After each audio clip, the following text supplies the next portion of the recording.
Part of my thinking on success is not money, but it's about how much I can give away.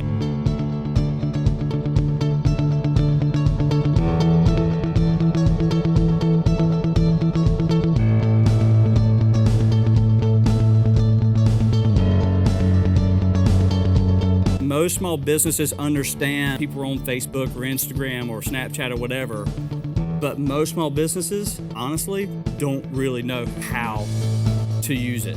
The way the algorithms work is that you see more of the things that you're interested in. So if people aren't paying attention, guess what happens to that business on social media? Their engagement goes down. So I'm more concerned about the engagement than I am about just about anything else. I want to make sure that I've got your attention so I can share.